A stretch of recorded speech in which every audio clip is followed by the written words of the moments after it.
Welcome back here with Goldberg. Today we'll be talking about British politics and particularly the Conservative Party, its recent history and evolutions. A couple of texts that are worth considering are going to be Ken Clark's Kind of Blue. So he was a moderate conservative, elected in 1970. He served all the way till 2019, so he was able to experience the years of Callaghan, Wilson, Heath, Thatcher, Major, Blair, and of course, David Cameron. His description of those changing eras is, in my opinion, it's nice to get past all the excessive emotions in politics and see what was going on. As I understand, it was first the Labor Party that called out the problem of trade unions controlling everything, and Heath had tried to address it, failed, but Thatcher was successful. Their debate still, was it a good thing? They crushed the labor unions. Privatization, did that lead to a stronger UK or more offshoring? I know Peter Hitchens has been a vocal critic of the privatization of British Rail, and some of the data does add up where it hasn't necessarily saved much money to the people or to the government. There was the push by Michael Heseltine towards leveling up, which is to revitalize some of these cities, such as Liverpool, other areas.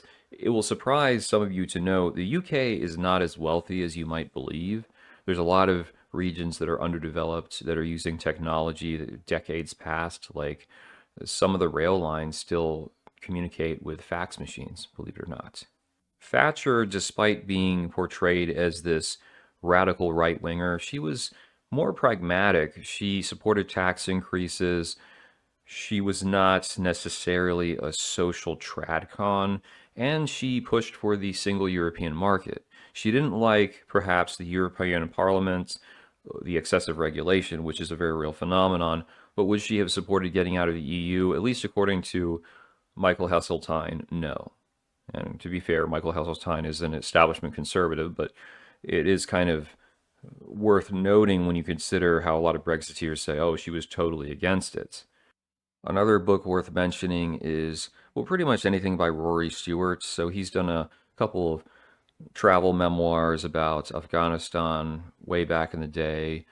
He was a regional bureaucratic administrator in Iraq, and he has probably the best firsthand experience with the disaster that was the post-Iraq War period.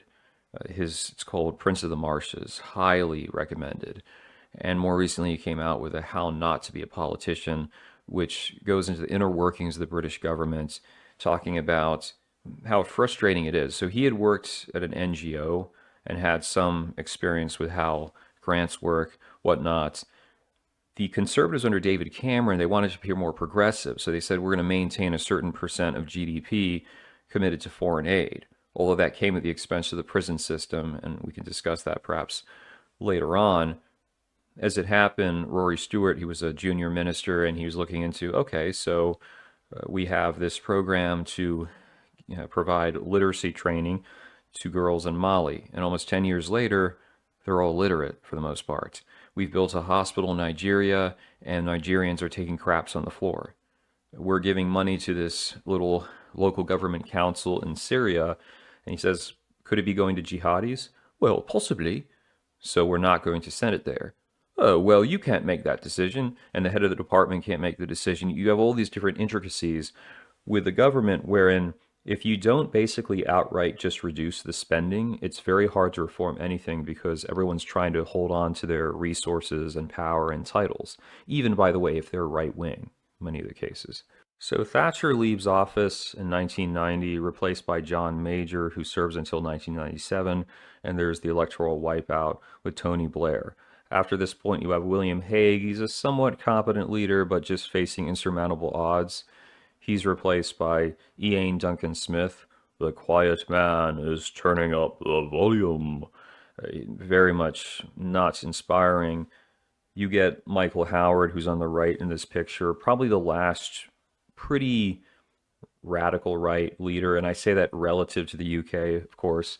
He supported a lot of restrictions on immigration, a much harsher penal system. In 2005, he's able to get the conservatives back to some measure of viability, but they still can't dislodge Blair. And he says, based upon his age, he's stepping down. This is when you have David Cameron on the scene. Now, there's a lot of criticisms of David Cameron, but I suspect he's going to be potentially remembered as one of the last successful British prime ministers, despite all the disaster that came afterwards. And maybe that's the main reason. Nonetheless, he gets elected. He was this PR guy, make the Conservatives look more modern. Coming to power in 2010 in coalition with the Lib Dems, who are a center left but pro business party. He manages to get them to take the fall for all the unpopular decisions of the government, the austerity measures, increases in or introduction of tuition fees. The Lib Dems try to push for an alternative vote referendum, which is going to help third parties, and they fail. Other stuff that David Cameron did, some restrictions on immigration, which ironically was a little bit easier to do that when they were still part of the EU. Once they left the EU, they were complaining about Romanians, Poles, Bulgarians coming in. And once they left the EU, they ended up with a bunch of people from the Caribbean and other Commonwealth regions. So basically, less or more diversity in a varied sense. Cameron further expands the leveling up agenda, trying to add economic investment to depressed areas of the country, emphasize infrastructure, and he had this vision of the UK being something of a tech hub, which is maybe not the worst concept due to the fact that post the empire, there's been a gradual slide. They've lost industries, they've lost prominence. I don't really consider the UK to be a world power. They have more influence based upon their prestige of the past than anything today.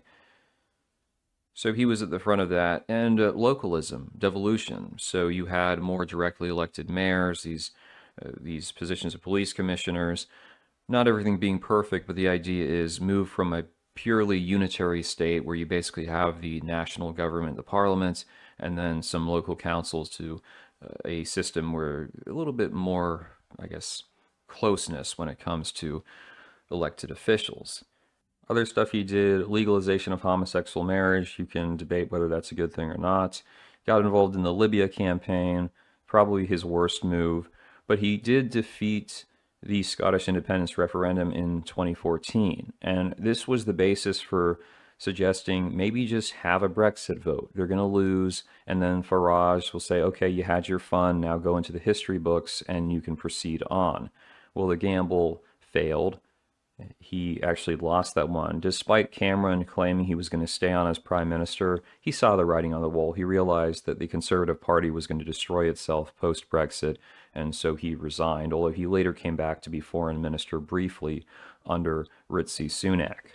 At this point, you have the election of Theresa May as leader of the party. She was one of those waiting my turn, not a particularly inspiring individual, but she tries. She attempts to get a deal that would have an economic backstop. Because just because you leave the EU politically doesn't necessarily mean you should be without an economic program, as there's a lot of trade across the channel. It reminds me in a way what the right-wing Brexiteers were doing, kind of like the Tea Party in the US. They got elected in 2010, and then they refused to negotiate in good faith on anything. So even if Obama said, hey, we can change the CPI calculations for Social Security, we can make some cuts here, they were like, nope, we don't get exactly what we want, we're not going to negotiate. So in our context, their idea of victory is, okay, get rid of John Boehner. Oh, Paul Ryan's right wing. Oh, no, he's a rhino. Get rid of him.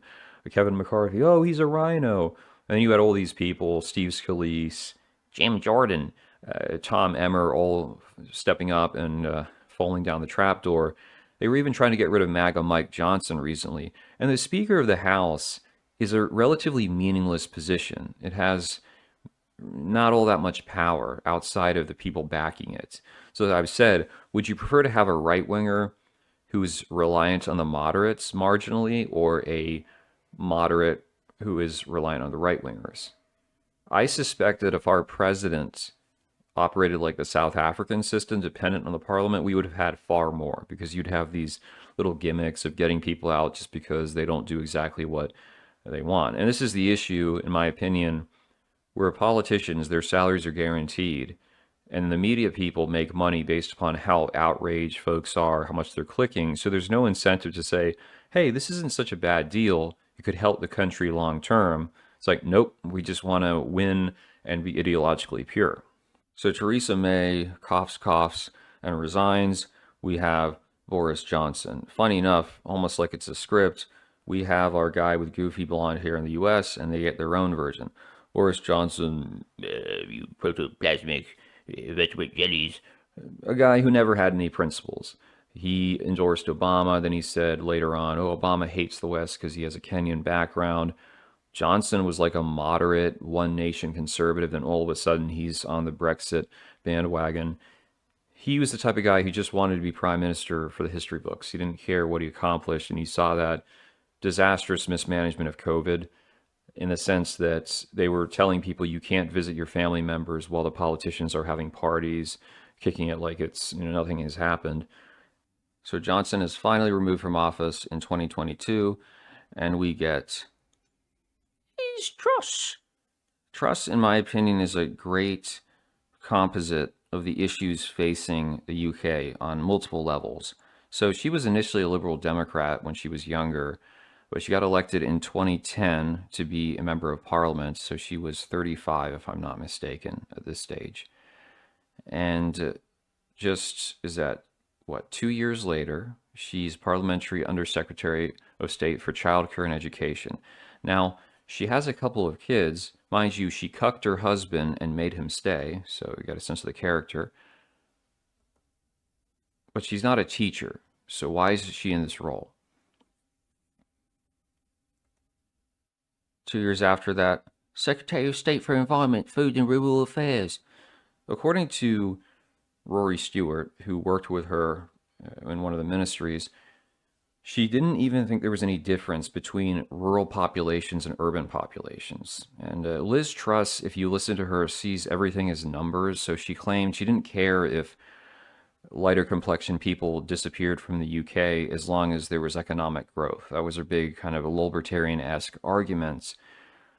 She also had a tendency of ordering multiple people that were subservient to her to all independently work on the same plan. And she got angry when they would try to share notes because, according to her, she wanted to see the best outcome so she could pick like some kind of apprentice style executive. But what happens is you're wasting time and resources. No surprise there, though. It's all about politicians' egos. And Priti Patel is another one who's been described that way. She was just a lightweight who had this idea of herself as a top tier manager. So then in 2016, Truss becomes Secretary of State for Justice, Lord Chancellor. So now she's in charge of courts and prison systems, even though she has no background as a cop or a police officer. What happened, as I mentioned earlier, when they were trying to emphasize foreign aid over other areas, so they made cuts to prisons. British prisons are an utter disaster. They're overcrowded. They're filled with, drug running, crime. There's a lot of Muslim cells there, and they've been releasing people. Actually, conservatives were the ones releasing prisoners onto the streets because they couldn't afford to keep them housed. And now, of course, the labor had to put people in prison or kick out more Muslim cells to bring in the people who are protesting the Muslim cells sexually assaulting girls. So it's not a very ideal structure. She is in that position for 1 year, then she becomes Chief Secretary of Treasury. Okay. Then she's Secretary of State for International Trade, President Board of Trade, Minister of Women and Equalities. What the hell does that even mean? Like, what kind of department is that? Can you imagine? Secretary of State for Foreign Commonwealth Development Affairs, then she becomes Prime Minister. So very clearly someone who was just brown-nosing David Cameron and Theresa May, not an individual who really is suited for any of these positions. She comes in, she proposes tax cuts and some budget reductions that the market does not appreciate, and she's gone within 50 days. Which I think demonstrates just the lower caliber of politicians they have now, but also, to an extent, if you're going to be a woman in politics, you have to have backbone. You can't, roll over as soon as there's some bad headlines. So her attempt to be Thatcher definitely failed. Just to point out, there was much made of her cabinet because the top positions were all held by diversity types. So Kwasi Kwarteng was Exchequer Secretary or Chancellor. That's basically their Secretary of Treasury. from Ghana, Sir James Cleverly, who is of mixed descent. And, this is a guy, he had a background in the military, so you think, okay, more suited for certain roles. But he still went on Twitter and he was going, back when I was a lad, there weren't a lot of brown boys to look up to in the media. I'm like, you're a conservative, man? You for real? This guy, Jeremy Hunt, is married to someone, she's probably a Chinese foreign agent. This is Suela Braverman. This is a perfect microcosm. So she's the daughter of Indian immigrants from Uganda. She's a Buddhist married to a Care Bear. She looks kind of like a Muppet, but she was the hard line on immigration type. I mean, this is the problem with financial democratic politics. Kind of like in America, we had this notion, at least boomers did, that Vivek Ramaswamy was going to be the guy who would stop immigration. I mean, it's just ridiculous on its head. Unfortunately, these systems that everyone's just an interchangeable part. As long as you have money or you simp for the right figures, you get these roles, even though it's completely contradictory that you would even be in them. And that's what modernity provides. Once Truss leaves office, Ritzy Sunak has his second go. He's elected unopposed, and they said he's the diversity whiz kid who will save the UK. Now, Sunak definitely more competent than Truss. I will say it was part of an era, though, where they put up all these figures almost to walk off cliffs. So Varadkar, the diversity power bottom in Ireland, he was a disaster. He was basically turning the police against his own people. You had Von Gething in Wales very quickly out of office. He said that when his dad, who was white, who married an African woman, got a job and then brought his brown boys to the office, they rescinded the offer. You had Humza Yousaf in Scotland, who took power and started whining about how there weren't enough Pakistani curry cells like himself in the country. And well, Sadiq Khan is the surviving figure, but even Ritzy Sunak, everyone knew he was going to get slaughtered in the election. And the way he campaigned, you could tell he was out of touch. He came up a little bit autistic, like he could not connect with regular people. That being said, to his credit, he managed to repeal, I think it was 800 plus statutes that they were still tied to in relation to the EU. So even though they left the EU, they were still somehow forced to, accede to its regulations. And this was a big problem when it came to the Rwanda plan. So they said, we'll take these refugees, we'll bribe the Rwandan government to take them instead of bringing them to the UK, when in reality, you should just be able to sink the boats. Like, what's stopping you? Oh, well, we have to think about their humanity. And that's really modernity. Again, these countries are forced to honor their supposed principles over their own interest. So you have to accommodate these folks just because they exist. It's like no nation in the past cared that much about refugees. It's really interesting how this wool was pulled over the eyes of the public. In any case, Sunak gets destroyed by Sakir Starmer in the 2024 election. And then you have this race where there's a number of mediocrities.